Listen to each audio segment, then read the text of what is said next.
10% का नियम पारिस्थितिकी में एक महत्वपूर्ण सिद्धांत है जो ऊर्जा के संचरण को दर्शाता है। यह नियम कहता है कि किसी खाद्य श्रृंखला में एक स्तर से अगले स्तर तक ऊर्जा का संचरण केवल 10% होता है। इसका अर्थ है कि उत्पादकों मतलब पौधों से प्राथमिक उपभोक्ताओं तक केवल 10% ऊर्जा ही संचरित होती है। प्राथमिक उपभोक्ताओं से द्वितीयक उपभोक्ताओं तक भी केवल 10% ऊर्जा संचरित होती है। द्वितीयक उपभोक्ताओं से शीर्ष मांसाहारियों तक केवल 10% ही ऊर्जा संचरित होती है। यह नियम ऊर्जा की हानि को दर्शाता है जो पारिस्थितिक तंत्र में ऊर्जा के संचरण को समझने में मदद करता है। इसे ही 10% का नियम कहते हैं।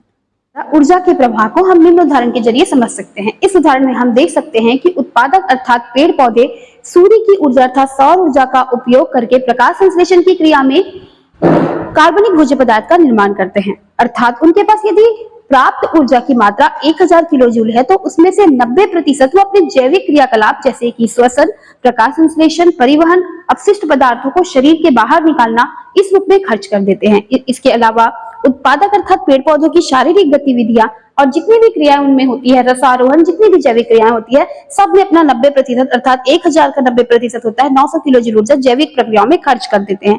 केवल 10% ही प्राथमिक उपभोक्ता जो कि उत्पादकों को खाते हैं उनको मिलती है। अर्थात 1000 का 10% हुआ 100 किलो जूल ऊर्जा। ये मात्र 100 किलो जूल ऊर्जा प्राथमिक उपभोक्ता जो उत्पादकों को खाते हैं उनको मिलती है। इस 100 किलो जूल ऊर्जा में से 90% अर्थात लगभग 90 किलो जूल ऊर्जा प्राथमिक उपभोक्ता अपने जैविक प्रक्रियाएं जैसे कि श्वसन, पाचन, पोषण, परिवहन और रक्त परिसंचरण जिसके अंतर्गत आता है, परिवहन के अंतर्गत आता है। इसके अलावा जितनी भी उनकी जैविक क्रियाकलाप होती है, उनकी शारीरिक गतिविधि होती है, उनमें खर्च कर देते हैं।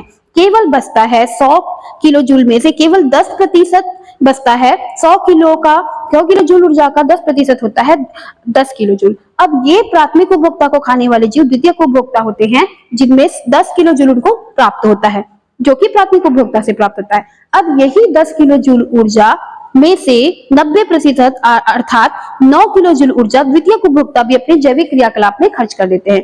10 किलो जूल का मात्र 10% अर्थात 1 किलो जूल तृतीयक उपभोक्ता को मिलता है जो कि द्वितीयक उपभोक्ता को खाते हैं और 1 किलो जूल में का 90% लगभग 0.9 किलो जूल ये तृतीयक उपभोक्ता भी अपनी जैविक प्रक्रियाएं जैसे कि श्वसन, पाचन, परिवहन, अपशिष्ट पदार्थों को शरीर से बाहर निकालना इसमें खर्च कर देते हैं।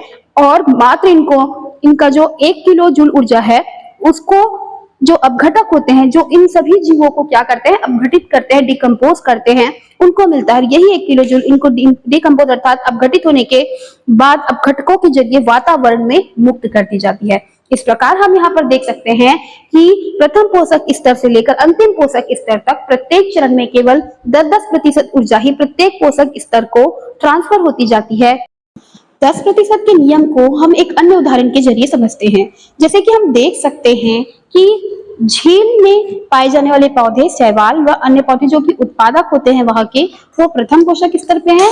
उनको सूर्य से प्राप्त जो ऊर्जा के उपयोग करने के बाद प्रकाश संश्लेषण की क्रिया के दौरान उनके पास लगभग 10,000 किलो जूल ऊर्जा है। अब जब इन उत्पादकों को कीट, प्यूपा व लार्वा जो कि झील में पाए जाते हैं अर्थात प्राथमिक उपभोक्ता खाएंगे तो इसमें से लगभग 90% अर्थात लगभग 9,000 किलोग्राम ऊर्जा वो अपने दैनिक जीवन के क्रियाकलाप में या अपनी जैविक क्रियाओं में खर्च कर देंगे। केवल 10% ही अगले पोषक स्तर अर्थात द्वितीय पोषक स्तर जो कि प्राथमिक उपभोक्ता होते हैं उनके पास जाती है अर्थात 10,000 का लगभग 1,000 किलोग्राम। जब प्राथमिक उपभोक्ता अर्थात कीट, प्यूपा व लार्वा को छोटी मछली व कछुआ जो कि द्वितीयक उपभोक्ता कहलाते हैं और तृतीय पोषक स्तर पर आते हैं वह खाते हैं तो लगभग 1,000 किलोग्राम का 10% होता है 100 किलोग्राम ऊर्जा जो कि तृतीय पोषक स्तर वाले जीवों को मिलती है। शेष जो होती है 900 किलोग्राम ऊर्जा वो भी अपनी जैविक क्रियाकलापों में खर्च कर देते हैं। द्वितीयक उपभोक्ता को खाने वाले जीव होते हैं तृतीयक उपभोक्ता। तृतीयक उपभोक्ता जो कि चतुर्थ पोषक स्तर पर आते हैं, तृतीयक उपभोक्ता या सर्वोच्च उपभोक्ता जो कि चतुर्थ पोषक स्तर पर आते हैं, उनको भी लगभग 100 किलोग्राम का केवल 10 किलोग्राम ही मिलता है अर्थात केवल 10%। बाकी 90 किलोग्राम ऊर्जा वे भी अपने जैविक क्रियाकलापों में खर्च कर देते हैं। इस प्रकार भी हम यहाँ पर देख सकते हैं कि जो प्राथमिक उपभोक्ता वाले जीव होते हैं उनको सबसे ज्यादा ऊर्जा मिलती है और बाकी जो आने वाले जीव होते हैं, अगले पोषक स्तर वाले जीव होते हैं, उनको जो ऊर्जा मिलती है वो बहुत ही कम प्राप्त होती है। इस प्रकार प्रत्येक पोषक स्तर को 10-10% ही ऊर्जा ट्रांसफर होती है। यही 10% का नियम। 10% के नियम को हम जंगल की खाद्य श्रृंखला से समझते हैं। हम यहाँ पर देख सकते हैं कि जंगल में पाए जाने वाले पेड़ पौधे जो कि उत्पादक होते हैं और प्रथम पोषक स्तर पर आते हैं, यदि उनके पास 100 टन ऊर्जा है, अर्थात सौर ऊर्जा का उपयोग करके प्रकाश संश्लेषण की क्रिया से जो वो भोजन बनाते हैं और जो ऊर्जा प्राप्त करते हैं, यदि उसकी मात्रा 100 टन ऊर्जा हुई, तो जब ये उत्पादकों को हिरन व शाकाहारी जीव जो कि जंगल में पाए जाते हैं प्राथमिक उपभोक्ता होंगे, वो खाएंगे उनको, किसको, पेड़ पौधे को, तो जो ये द्वितीय पोषक स्तर पर आएंगे। 100 टन का लगभग 10% ऊर्जा जो है वो इसको मिलेगी, अर्थात 10 टन ऊर्जा। और बाकी जो 90 टन ऊर्जा है वो पेड़ पौधे जो होते हैं अपने जैविक क्रियाकलापों में खर्च कर देते हैं। इसमें से भी जब हिरन व शाकाहारी जीवों को लोमड़ी व सियार जैसे जीव या अन्य जीव खाएंगे, मांसाहारी जीव जो कि द्वितीय उपभोक्ता होते हैं और तृतीय पोषक स्तर पर आते हैं, उनको भी 10 टन में से केवल 9 टन ऊर्जा जो है वो अपने जैविक क्रियाकलापों में खर्च कर देंगे। 10 टन में से केवल 1 टन ऊर्जा ही मिलेगी।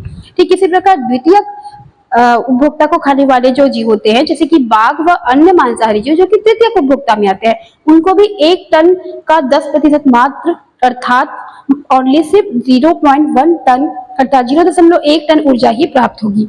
बाकी जितनी भी ऊर्जा है, 90% ऊर्जा है, वो उसको अपने जैविक क्रियाकलापों में खर्च कर देंगे। बाकी ये जो 0.1 अर्थात 0.1 टन ऊर्जा है, इसको जब तृतीय उपभोक्ता वाले जीवों का, जब वो मृत होंगे और उनका अपघटन होगा, तो जो अपघटक है उनको मिल जाती है 0.1 टन ऊर्जा, और वो अपघटक जो होते हैं इस ऊर्जा को वातावरण में मुक्त कर देते हैं। खाद्य श्रृंखला जितनी लंबी होती है, पोषक स्तरों की संख्या भी उतनी ही ज्यादा होती है और उतने ही कम मात्रा में ऊर्जा जो है वो अन्य जीवों तक पहुंचती है। हम यहाँ पर देख सकते हैं कि जो जीव उत्पादकों को खाता है उसको सबसे ज्यादा ऊर्जा मिलती है। इसलिए कहा जाता है कि मनुष्यों को भी ज्यादातर शाकाहारी होना चाहिए, जिससे कि वो ज्यादा से ज्यादा ऊर्जा जो है वो प्राप्त कर सके। अगर वीडियो अच्छा लगा हो तो कृपया लाइक करें, शेयर करें एंड सब्सक्राइब करें।